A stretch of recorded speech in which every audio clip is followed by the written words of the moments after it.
जय माताजी।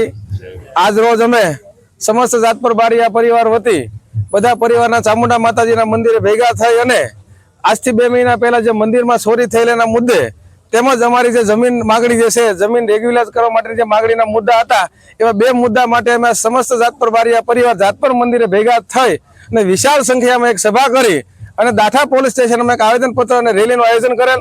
આ રેલીની અંદર દાઠા સુધી અમે વિશાળ સંખ્યામાં આવી અને દાઠા પોલીસ સ્ટેશનમાં બેસી અને પોલીસ સ્ટેશનમાં આવી અને અધિકારીઓ સાથે વાત કરી। એક વાર તો અમે 2 કલાક ધરણા ઉપર બેસી જાવીને પછી પોલીસ સાથે વાત કરીને પોલીસે અમને આશ્વાસન અને લેખિતમાં ખાતરી આપી કે તમારી જે દાઠા જાતપરની જે ચોરી થયેલ છે એના માટે સ્પેશિયલ ટીમ રચવામાં આવશે અને ટીમ રચ્યા પછી એની સ્પેશિયલ તપાસ કરવામાં આવશે। જેમ પણ તાત્કાલિક વહેલા નિર્ણય આવશે એવો અમને આશ્વાસન ને ખાતરી આપી છે।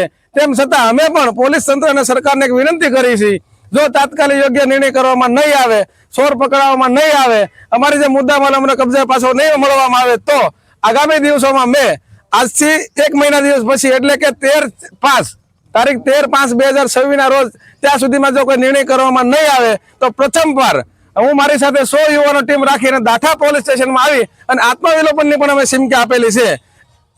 ત્યારબાદ આ આત્મવિલોપન ચીમકી કર્યા પછી પણ જો નિર્ણય કરવામાં નહીં આવે તો આગામી દિવસોમાં વિશાળ સંખ્યામાં માતા બહેનો ભાઈઓ સાથે રાખી અને જેલ ભરો આંદોલન પણ કરવામાં આવશે એવા કાર્યક્રમ આપી અને આજે અમે શાંતિથી રેલી યોજી અને સરકારને વિનંતી કરી છે અને જો સરકાર નિર્ણય નહીં કરે તો આગામી દિવસોમાં સરકારનું પરિણામ ભોગવવા માટે તૈયાર રહે।